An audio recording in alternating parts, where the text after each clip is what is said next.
I need you to understand something before this story starts. This is not a love story about a billionaire who saves a struggling farm girl. This is a love story about a goat who saved two incredibly stubborn fools from themselves. And the billionaire? He never saw it coming. Music drops. Warm. Southern. A guitar that sounds like late afternoon sun cutting through red Georgia clay. A slow pan across a farm at golden hour. Hay bales. Open sky. A hand-painted wooden sign weathered by decades of seasons. Then, completely wrong for this setting, a helicopter. Landing in a field where helicopters have absolutely no business landing. A man steps out. He looks like someone designed him specifically to appear on the covers of magazines, which, as it happens, has actually occurred. His suit costs more than most people's monthly rent. He straightens his collar. He surveys the property with the mild curiosity of a man who has never had to want for anything and finds novelty in places that remind him that other people do. He takes exactly 3 steps. A goat appears from the left with the energy of someone who has been waiting for this specific moment. The goat headbutts him directly into the path of a woman who is mid-sneeze. Direct hit. The man stands there, stunned, appalled, covered, frozen in the particular silence of someone whose entire understanding of how the world works has just been revised without their consent. The woman wipes her nose. She looks at him. She looks at the suit. She tilts her head slightly, the way you do when you're assessing minor damage and finding it less interesting than anticipated. That suit looked uncomfortable anyway. She walks away. He watches her go with an expression that begins as outrage, flickers through confusion, and lands somewhere that looks, unmistakably, like the beginning of something he has absolutely no framework for. The title card drops. The goat farmer sneezed on a billionaire's suit, and now he won't leave her alone. Before this story goes 1 second further, because what comes next involves a fake philanthropic organization, a French chef who found God through cornbread, 17 unsent apology texts, and a goat who this narrator is fully convinced planned every single moment of this story from the very beginning. 3 things need to happen right now. First, hit that like button. Not at the end. Right now. Because if that opening didn't already reach through the screen and grab you, what follows is going to absolutely finish the job. Second, subscribe if you're new here. The kind of stories told in this room are not the kind you want to stumble on halfway through. Third, drop a comment right now, just 1 word. 1 word that describes what a woman should say to a man who shows up on her property in a helicopter claiming he wants to invest in sustainable agriculture when he Googled, "What are goats?" the night before. Drop it below. Every single comment gets read. Now, the story of Ella Smith, Jabari Ellington, and the goat named Beyoncé who started a war and ended it. First, Ella Smith needs to be understood. Because this story only makes sense if you understand exactly what kind of woman we are dealing with. She is 24 years old. She wakes up at 5 in the morning every single day, not because she set an alarm, but because the farm does not care about her feelings, and she figured that out early. She has calloused hands that she has never once been embarrassed about. Natural hair tucked underneath a baseball cap that has genuinely seen better decades. Eyes sharp enough to identify a liar from a distance that most people would consider impressive. A laugh so loud and sudden that it startles the chickens on a regular basis, which she has also never once apologized for. She inherited this farm from her grandmother, a woman named Ruth, who bought this land decades ago with money she saved working jobs that didn't pay her what she was worth, in a time that didn't give her what she deserved, and held onto it with a grip that outlasted every force designed to make her let go. Grandma Ruth is gone now, but the land is still here, and Ella is the reason. The farm is struggling. The bills are stacking. A foreclosure notice arrived 3 weeks ago and is currently sitting on the kitchen table being aggressively, deliberately ignored. Ella's solution to problems is to work harder and tell nobody. She would genuinely rather drown standing up than reach for a life jacket. This is not a flaw she is aware of. This is a flaw that is slowly, quietly, eating the thing she loves most. She talks to her goats like co-workers because, in her experience, they are considerably more reliable than most people she has encountered. Her closest confidant, her actual best friend, the one she trusts above all others, is a goat named Beyoncé. The goat has the energy, the attitude, and the complete lack of tolerance for nonsense that the name implies. These two were made for each other. Now, the man who fell out of a helicopter onto her property, Jabari Ellington is 27 years old and built his first app at 19, sold it at 22, and by 25 had assembled a billion-dollar tech empire and a Forbes cover that his mother framed and hung in the living room of the house he bought her. He is charismatic the way gravity is, effortless, constant, inescapable. Grandmothers love him. CEOs respect him. Toddlers trust him instinctively. He can make anyone feel like the most important person in the room within 60 seconds, and he knows it, and he uses it. And the only person who has ever looked at this particular superpower and found it mildly uninteresting is currently walking back toward her barn without a backward glance. He grew up working class, shared a bedroom with his brothers, watched his neighborhood in Southwest Atlanta change around him as he got older. Good families pushed out, familiar streets made unrecognizable by people with capital and contracts, and the specific confidence of those who have never had to worry about being moved. He became the man with the capital. He became the man with the contracts. He told himself it was progress, and it was, mostly, except for the part that was something else that he hadn't named yet. He is also, and this is delivered with complete sincerity, afraid of grass. Literally, the man has never touched grass. He considers this a reasonable personal boundary. He has never, not once in his adult life, been someone's inconvenience. He has never been ignored. He has never had someone look at something he valued and dismiss it with the calm, unbothered energy of someone with better things to do. And now a woman in a hay-stained baseball cap has sneezed on his $4,000 suit, assessed the damage with the interest of someone checking the weather, and walked away.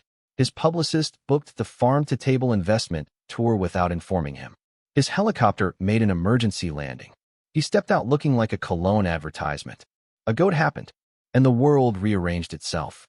What happens next reveals everything about who Jabari Ellington actually is underneath the empire and the Forbes cover and the performance. He sends a cleaning bill to the farm address. Very official, printed on attorney letterhead. The kind of document designed to communicate that he is a person who is taken seriously. She mails back $4 in quarters. The sticky note says, "We're even." He stares at the envelope. $4 in quarters, mailed back to a billionaire, in an actual envelope with an actual stamp. He turns it over in his hands. He reads the sticky note 3 times. And his assistant who is watching this from across the office will later describe it as one of the strangest moments of his professional life. Jabari Ellington laughs. Not a polished, performed laugh. A real one. The kind that comes from somewhere unexpected and leaves you slightly surprised at yourself. He tells his assistant to reschedule everything on his calendar for the next 2 weeks because he has some agricultural due diligence to attend to.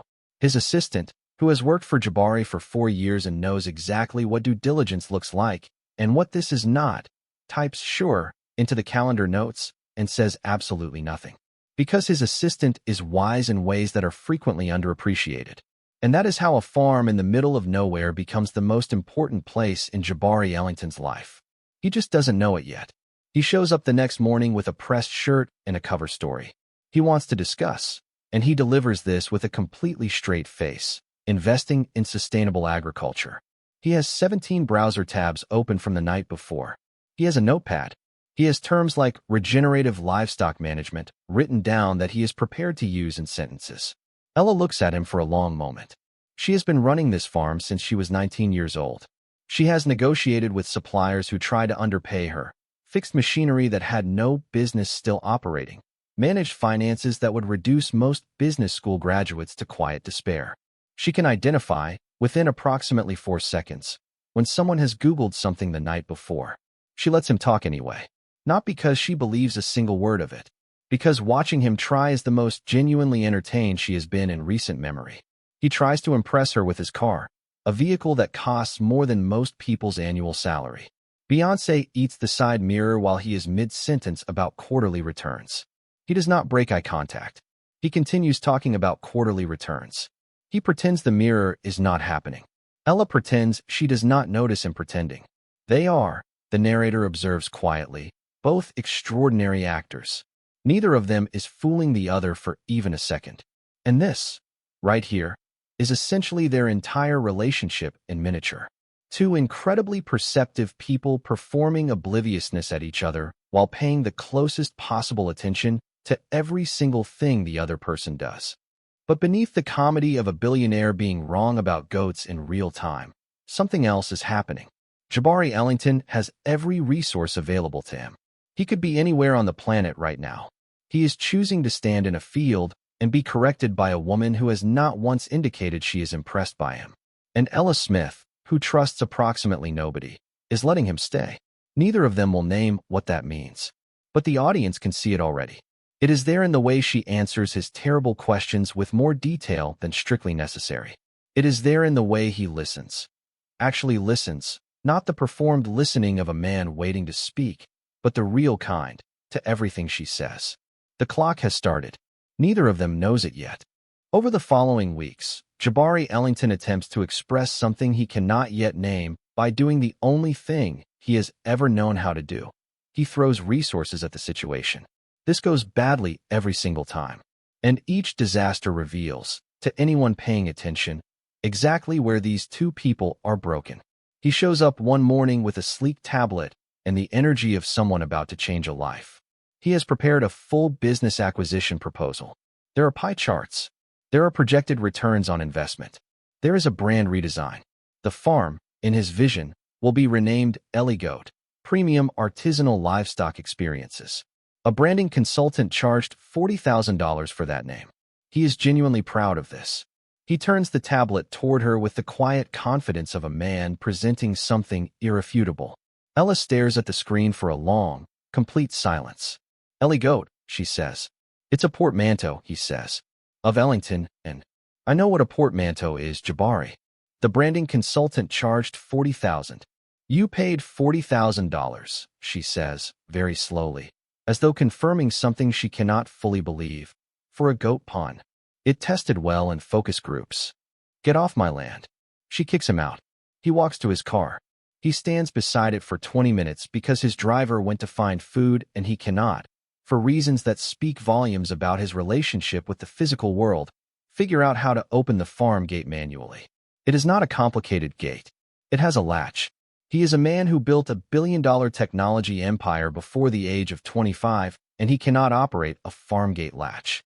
Ella watches from the porch. Beyoncé watches from the fence. Neither of them helps him. This is a deliberate choice on both their parts. What is actually happening underneath this scene is more complicated than it appears. Jabari genuinely believed he was handing her a lifeline. He looked at a struggling farm and saw a problem with a solution, and he delivered the solution and could not understand why it landed like an insult. Ella heard something entirely different. She heard, your grandmother's legacy is a business opportunity. She heard, what you have built and bled for has a market value, and I have assessed it. They are both completely right about what they meant. They are both completely wrong about what the other person said. And neither of them can see the other's side yet, because seeing it would require a kind of vulnerability that neither of them has agreed to yet. The Instagram incident happens on a Tuesday. Jabari is genuinely charmed. This is important. It is not performance. It is real, by something he sees on the farm. Ella in the background of what he intends to be a landscape shot. Overalls. Mid-argument with Beyoncé about something the goat has eaten that she absolutely should not have eaten, completely unaware she is being filmed. He captions it, found something real, and tags the location and posts it before any part of his brain that might have objections can intervene. He has 14 million followers. By the following morning, the farm has 47,000 new visitors requesting goat yoga experiences. A food blogger with a significant online presence is physically at the gate. A morning television program is called. 3 separate goat influencers, and apparently this is a category of person that exists, are driving in from out of state. There are women, Ella says, standing at her kitchen window with the expression of someone watching a dream become a different kind of dream entirely. In matching linen sets on my property, taking selfies with Gerald. Gerald is very photogenic. Gerald is a livestock animal. He is not a content creator, Jabari. Okay, but the television opportunity is actually, did you eat breakfast this morning? A pause. Yes. Good. Because it might be the last meal you ever have. He posts a retraction. The retraction goes viral. A meme account reposts the retraction. The meme goes viral. Someone neither of them has ever encountered is now selling drone tours of her farm on the internet. He tries to fix this too. The fix also goes viral. At a certain point, he stops trying to fix it and simply calls her and says, "I'm sorry," without any qualifications attached, which is the first time in this entire situation he has said those two words alone without immediately explaining why he was actually correct. She is quiet for a moment. "You turned my grandmother's farm into content," she says. Not angry, tired. Which is worse. "This is where I talk to her. This is where I go when everything is too much. You put it on the internet and tag the location and 14 million people now know where it is."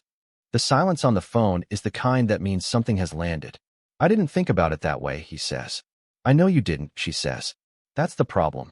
What is notable about this moment is not the conflict. It is what happens to his face, which she cannot see because they are on the phone, but which his assistant, sitting across the office, watches in real time when he understands what he actually did. Not the practical problem, the real one. He put a spotlight on her grief and called it a caption. And the horror of that understanding is genuine and unperformed, and it is the first clear evidence, if any more were needed, that underneath the charm there is a person worth knowing. Then he sends a Michelin-starred private chef to the farm the next morning. This requires some explanation. Ella mentioned, once, in passing, that she had not had time to cook a real meal in 3 weeks because the farm's demands had reached a level that left no room for anything else. She said it the way you say things you immediately regret saying, quickly, factually, with no inflection that could be interpreted as a request. She watched his face change as she was saying it, and she knew, with complete certainty, that she had made an error. The chef arrives in a Mercedes van, with a full kitchen kit, with truffle oil, with the unshakable calm of a man who has cooked for presidents and considers this assignment slightly unusual but professionally manageable. "I said I was tired," Ella says, standing in her driveway, looking at the van. "I did not say send me a whole Frenchman. He trained under one of the most respected chefs in the world. I have cornbread in the oven right now that would make that man retire early. I do not need Pierre. Just let someone do something nice for you. You want to do something nice? Come move these hay bales. I'll send 2 chefs. She feeds the chef her cornbread. The chef eats it and goes very still in the way that people go still when something has moved them in a direction they were not prepared to be moved. He asked for the recipe with the specific reverence of a man who has spent his career in pursuit of exactly this and did not know it until now. He never leaves. He finds his purpose in a farmhouse kitchen in the middle of nowhere making Southern food, and he considers it the finest chapter of his professional life. Jabari has to hire a new private chef. A goat gets named after the original one. The original chef considers this the highest honor he has ever received. But beneath the comedy, and this is what this entire sequence of disasters is actually about, there is one argument happening in every scene. Jabari's love language is provision. When he loves something, he fixes it, funds it, upgrades it, makes it better. It is how he grew up watching people express care. It is how he built an empire. When he sees Ella struggling, everything in him wants to eliminate the struggle, and throwing resources at it is the only vocabulary he has for saying, "I see you, and it hurts me to watch you hurt." Ella hears something entirely different every single time. She hears, "You cannot handle your own life." She hears, "You need to be rescued." She hears the exact thing she has been running from since she was 19 years old and decided to stay when everyone told her she should leave. They are having the same fight over and over. Neither of them knows it yet. Then Beyoncé gets sick. The tone shifts here. The comedy steps back. Something real moves to the center of the room and takes up space. It happens fast the way these things do. One morning she is fine, and by afternoon she is not, and by evening Ella is on the phone with the vet with the specific controlled calm of someone who is genuinely terrified and cannot afford to show it. She is at the vet's office before sunrise the next morning. She sits in the waiting room in the specific stillness of someone holding themselves together through force of will alone because they cannot afford to come apart. The bills are more than she has. She tells the vet she will figure it out. The vet, who has met Ella before and knows exactly what "figure it out" means in practice, looks at her with an expression of professional concern. Jabari overheard the phone call. He was pretending to read a tractor magazine at the time. He was holding it upside down, which Ella noticed and chose not to mention. He drives her to the vet without being asked. He sits in the waiting room. He gets terrible vending machine coffee from the machine in the corner and brings her one without asking, because he remembered from a single offhand comment weeks earlier that she takes it with too much sugar. He doesn't mention the coffee. She doesn't thank him for it. They just sit there in the gray early morning light with bad coffee and the particular silence of people who are becoming something to each other whether they plan to or not. This is the scene that changes everything. Not because anything dramatic happens, not because anyone says the true thing, but because this is the first moment they are simply present with each other. No performance from him, no wall from her, just two people in a waiting room at 6 in the morning, and it is enough, and they both feel it, and neither of them says so. The comedy returns after this scene, but it carries something it didn't have before. It has been through something. It knows things now. He convinces her to come to a charity gala his company is hosting in the city. Just one weekend. She borrows a dress. She looks stunning in a way that is completely effortless and entirely accidental, which is somehow more devastating than if she had tried. He loses his entire train of thought when he sees her and knocks a drink off a passing waiter's tray. He does not acknowledge this. She pretends not to notice. They are, as established, extraordinary actors. Everything is fine for 45 minutes. Then she meets his world. The investors. The tech entrepreneurs. The people who have spent so long performing for each other that the performance has become indistinguishable from personality. And a woman named Brittany, who dated Jabari for 2 years and still navigates his social world as though she has retained certain rights, who looks at Ella with the particular smile of someone filing a person under a category they have already decided on. "Oh, how charming," Brittany says. "You're a farmer?" Like actually, Ella says. Jabari always did like quirky little projects. Ella smiles. The narrator notes that this smile is the most genuinely terrifying thing Jabari has witnessed since arriving on the farm, and he has been headbutted by a goat multiple times. "Jabari, sweetheart," Ella says pleasantly. "Can you hold my purse?" What follows is 40 minutes of Ella moving through that room like weather. Completely calm, perfectly polite, asking questions with the focused precision of someone who already knows the answers and is simply giving people the opportunity to arrive at them themselves. She finds out about Brittany's startup's 3 consecutive years of losses and asks after it with the gentle concern of a physician delivering a difficult prognosis. She corrects an investor's arithmetic to his face with the patient tone of someone who expects him to appreciate the correction. She identifies the fatal flaw in a technology entrepreneur's agricultural disruption pitch before he finishes the second slide, and cites the 4 previous attempts that ended the same way because she received those pitches and declined them. Jabari watches all of this with his hand pressed against his mouth, equal parts horrified and something else entirely. Something he is not yet ready to say out loud, but which is sitting very clearly in his chest making itself known. In the car on the way back to the hotel, late, the city moving past the windows, they sit without speaking for a long time. Not uncomfortably, just full. Both of them carrying something. "You didn't try to fit in," he finally says. "Why would I?" she says. He doesn't have an answer for that. But he sits with it the whole ride home, and what he realizes, in the quiet of a car at midnight, is that he has spent years building a room full of people he performs for, and this woman walked into it and needed exactly 0 minutes to see through every single thing in it, including him. That is terrifying. It is also the most seen he has felt in 5 years. He doesn't say any of that, but she already knows. The foreclosure notice has been on the kitchen table for weeks. Ella has been staring past it every morning, around it every evening, treating it the way you treat a thing you have decided not to make real, yet by refusing to give it your full attention. The bank is not operating on her schedule. The deadline is not interested in her pride. The math is not movable. She has told nobody, not her best friend Kezia, who would immediately begin solving it in the loud, loving, completely overwhelming way that Kezia solves things. Not the church ladies who have known her since childhood and would organize a fundraiser before she finished the sentence. Certainly not Jabari, who would have the problem eliminated before she finished the first word, and she would spend the rest of her life not knowing whether what grew between them was real or gratitude shaped like something else. Jabari finds out on a Tuesday morning in October. He is in the yard when Beyoncé, who has at this point established herself as a creature of agenda and intention, comes trotting over with something in her mouth.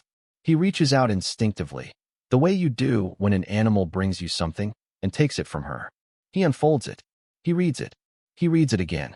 The foreclosure notice. Half-eaten at one corner. Entirely, unmistakably legible. He stands there in the yard holding this piece of paper, and everything rearranges itself. Every visit, every grand gesture, every failed proposal and ruined mirror and crying French chef. He was charmed and intrigued and fascinated, and he knew she was struggling in the general way that he knew things about her that she didn't volunteer. But this specific document with this specific deadline makes it real in a way that sits heavy in his chest and doesn't move. She has been holding this alone. This whole time.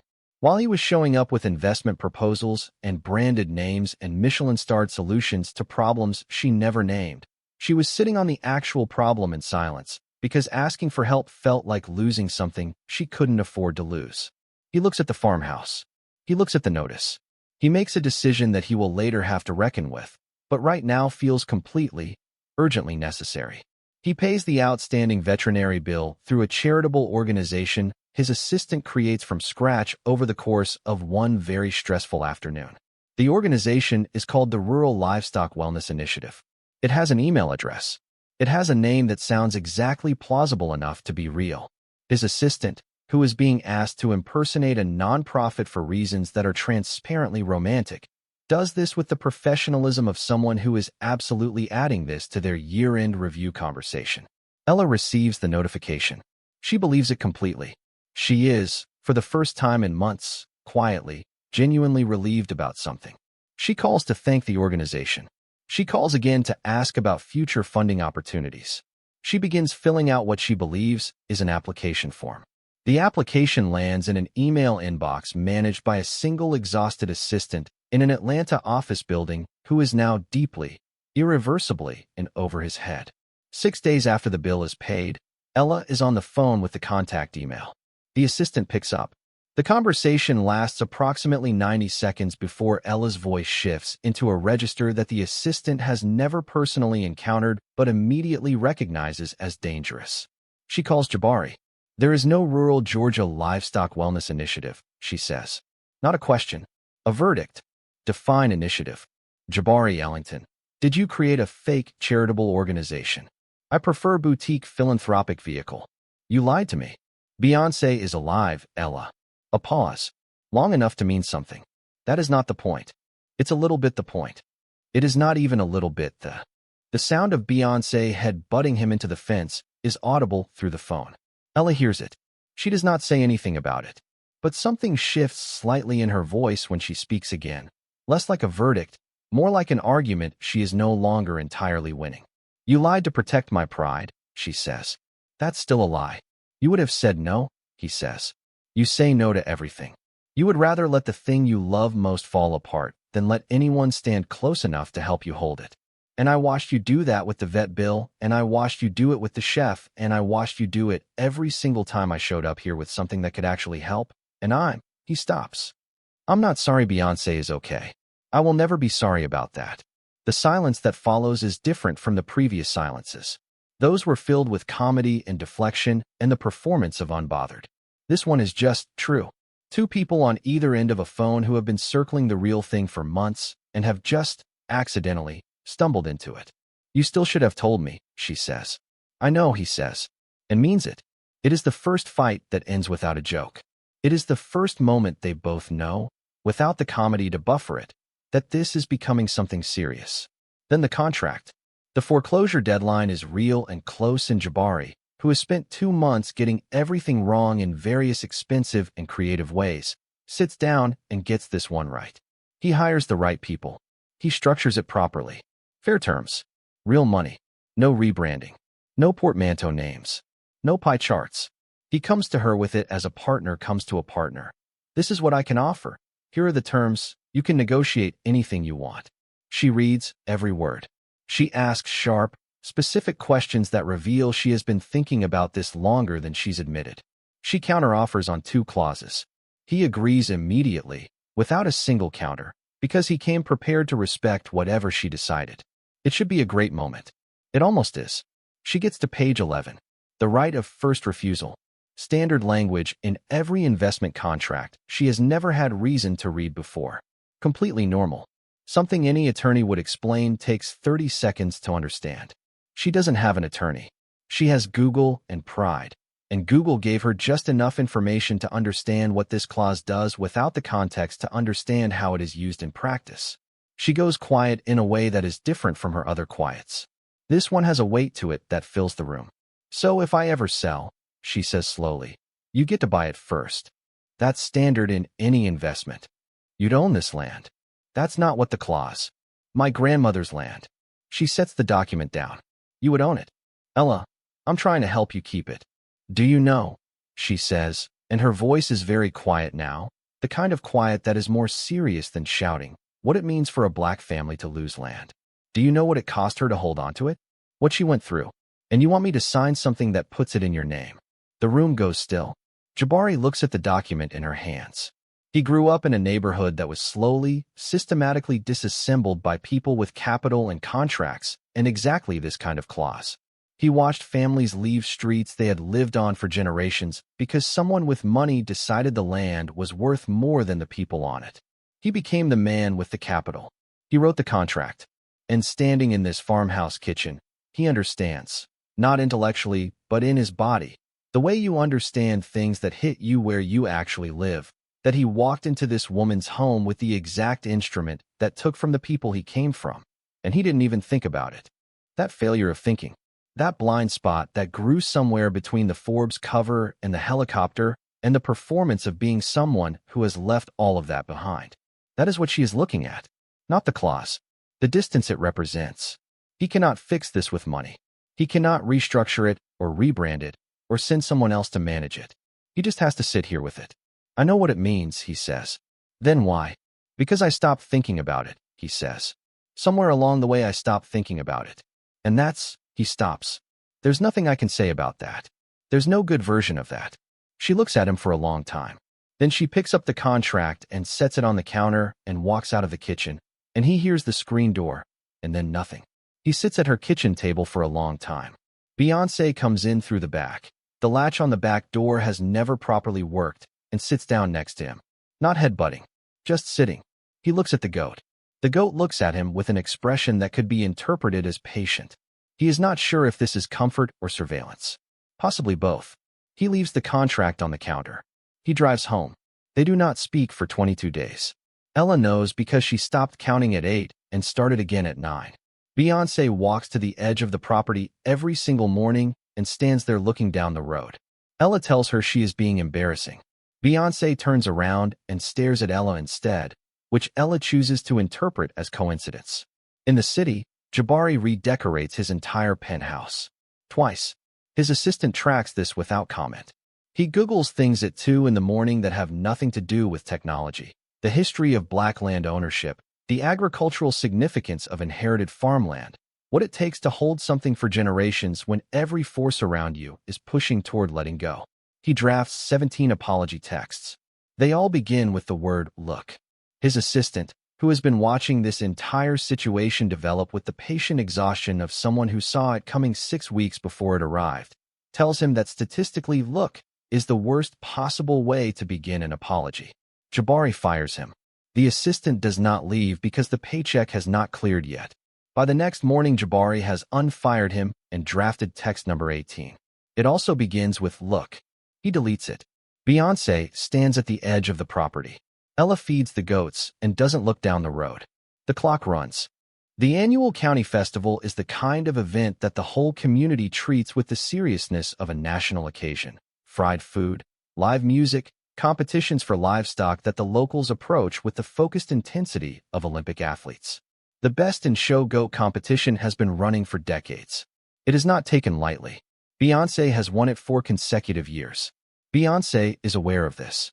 The way Beyoncé carries herself through the fairgrounds every year suggests she considers this title both earned and permanent.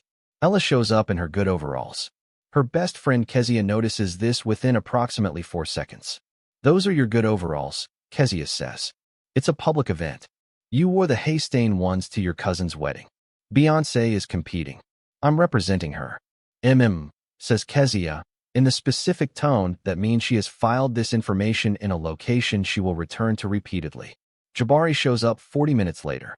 No suit, no watch, dark jeans, a simple black shirt, and the look of a man who has made a decision and is committed to it even though he got lost twice on the way here, and his navigation system described this location as a rural, unincorporated area of limited significance, which he found offensive on a level he was not fully prepared for. He tells his driver not to wait. He stands in the funnel cake line looking slightly lost and completely determined. The entire county notices this within moments, because a man who arrived at this property by helicopter 2 months ago is now standing in a line for fried dough like a regular person, and people in small communities notice things. Kezia grabs Ella's arm. Ella, I see him. He is at the funnel cake stand. I see that. He is wearing regular clothes. Kezia, I have eyes. A billionaire drove himself to a county fair and is standing in a funnel cake line. For you. We don't know that's why. And then Jabari looks across the field and finds her, and his face does something that has nothing to do with performance. Something honest and unguarded and slightly desperate in the way of someone who has been trying to figure out what to say for 22 days and has just run out of time to figure it out before he has to say it. Hey, he says. Hey, she says. For seconds of excruciating silence. Lord, fix it, Kezia whispers. Before either of them can find words for anything real, the goat competition is called. Ella has to go. Jabari follows at a distance he believes is casual and that every person in the county can see directly through. Beyoncé enters the ring. She is, by any objective measure, immaculate. She moves through the show ring with the self-possession of someone who has already seen the results and found them satisfactory. The crowd responds to her the way they always do, with the warm recognition of a returning champion. Then Beyoncé sees Jabari at the fence. The goat stops moving. She turns her head. She looks at Ella. She looks at Jabari. She looks back at Ella with an expression that somehow communicates an entire editorial opinion. Beyoncé. Ella says through her teeth, still smiling for the judges, do not. Beyoncé does. With the calm, purposeful energy of something that has been planned for considerably longer than today, the goat walks out of the show ring, through the gate Ella forgot to latch, across the full length of the fairground field, and headbutts Jabari square in the stomach with everything she has. He goes backward into the pie competition table. 3 pies are destroyed. A sweet potato. A pecan. One that was going to win, and everyone present knows it, and the person who baked it will need a moment. Jabari is lying on the ground covered in filling and pastry, looking up at the sky with the expression of a man conducting a thorough review of every decision that contributed to this specific outcome. The crowd is screaming. The pie judges look like they have witnessed something that will require processing. Ella runs over. She stands above him. She is trying with everything she is not to laugh. She is failing completely and visibly. Are you okay? Your goat just assaulted me at a family event, he says, from the ground. She's been moody since you stopped coming around. A pause. Yeah. Don't read into it. She's a goat. I'm going to read into it a little bit. Beyoncé walks over and sits down next to him in the destroyed pie, companionably, like someone checking their work. The crowd begins, slowly, to applaud. The pie judges do not applaud. They will need considerably more time. They end up at the back of Ella's pickup truck at the edge of the fairground, away from the crowd. Jabari is attempting to remove pecan from his collar.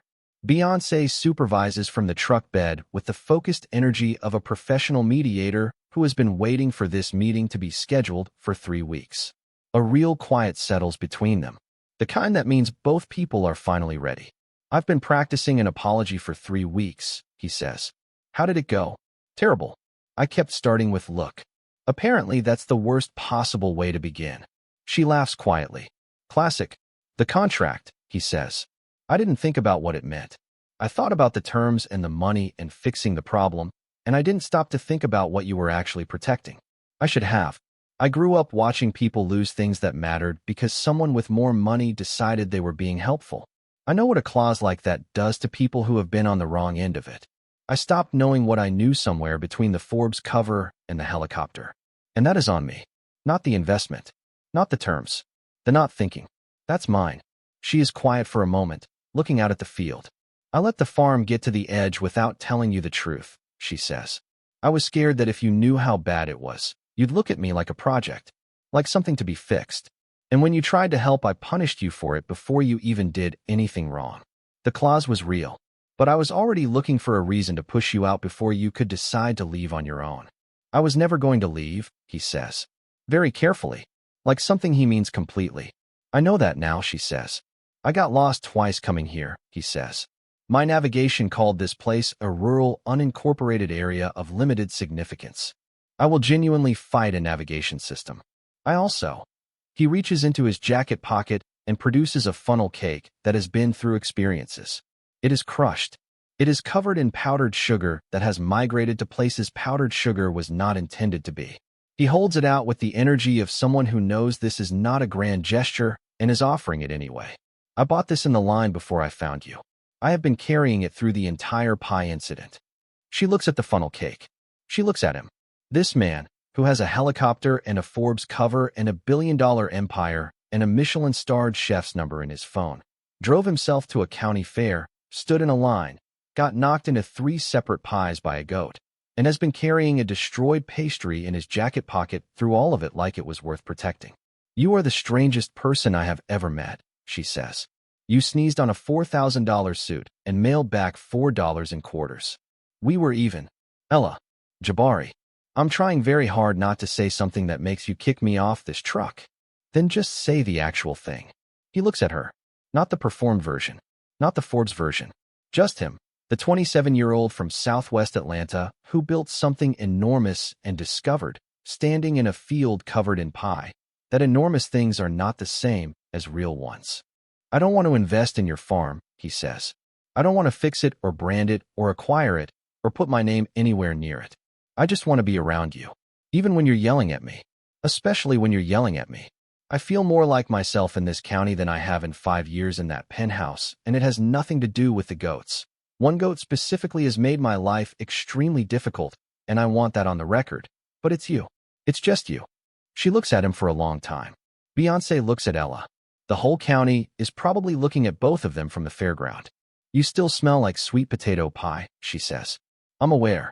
My grandmother used to say the right person shows up looking like a mess and meaning every word. Did she? No. I just made that up. But it applies. She takes the funnel cake out of his hand. She takes a bite.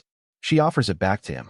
It is the most romantic thing that has ever happened at this festival, and everyone within 30 feet knows it. And nobody says anything about it, because some moments deserve to just be what they are. He leans in. She lets him. Soft and certain and 3 months in the making. Beyoncé headbutts them both simultaneously from behind. They crash foreheads. Both of them grab their heads. Jabari makes a sound that will never be described in polite company. The crowd erupts. Both of them are laughing. Ella laughing hard enough that she's crying.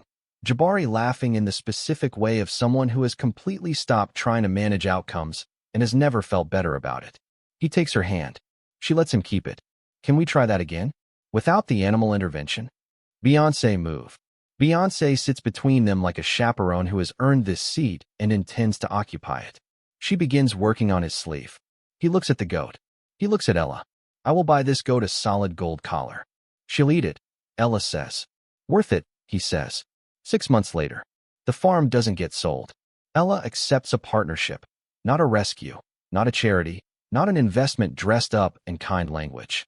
A genuine partnership with terms she negotiated herself, with a lawyer she hired herself, that he respected without a single counter-argument because he understood, finally, that some things are not negotiation opportunities. The farm is still hers. The land carries the name it always has, Smith Family Farm, established the year Grandma Ruth bought it, the year she decided that this ground was worth holding. The sign at the entrance says so now, in new wood and clean paint. Below it, in slightly smaller letters, someone has added Beyoncé lives here. Nobody admits who did it. Nobody needs to confirm the obvious. He drives himself to the farm now. Always to the farm. His navigation system no longer describes the area as unincorporated or limited or insignificant. He changed it himself. It says home, 2 hours 14 minutes. He changed it on a Tuesday in November and has not changed it back. The French chef is still there, making biscuits in a farmhouse kitchen that have caused grown adults to stop mid-bite and go quiet in the way people go quiet when something has moved them. He is happy. There is a goat named after him. He considers it the finest professional recognition of his career. Beyoncé wins Best in Show for the 5th consecutive year. In her winner's photograph, she is standing between Ella and Jabari. She is looking directly at the camera with the expression of someone reviewing a plan that went exactly as intended. She is. Here is what this story is actually about. Underneath the goat and the pie and the $4 in quarters. It is about two people who were so committed to protecting themselves from being hurt that they nearly missed the one person built exactly right for them. Ella built her walls from pride and independence and a love for a legacy that she was terrified of failing. Jabari built his from charm and performance and a bank account large enough that he could usually buy his way past any silence that got too loud. Neither of them is wrong for how they protected themselves. Both of them were paying the cost of it in ways they couldn't fully see until someone else showed up close enough to show it to them. The story says this: accepting help is not the same as admitting defeat. Letting someone stand beside you is not the same as needing them to carry you. Love is not a rescue operation. It is two people choosing, repeatedly, to remain present for each other, especially in the moments where every instinct says to perform, or deflect, or run. It says, the best things in your life will probably arrive looking nothing like you planned for them. They will arrive in the wrong season, at the wrong time, possibly covered in pie. And the question is not whether you planned for it. The question is whether you recognize it when it shows up and whether you are brave enough, genuinely brave, not just independent, not just unbothered, actually brave, to let it stay. And it says, perhaps most importantly, sometimes the universe sends you a goat. That goat will headbutt you, eat your property, destroy your romantic moments, and make your life considerably more inconvenient than it was before. And that goat will also be the reason you end up exactly where you were supposed to be. Thank Beyoncé for her service.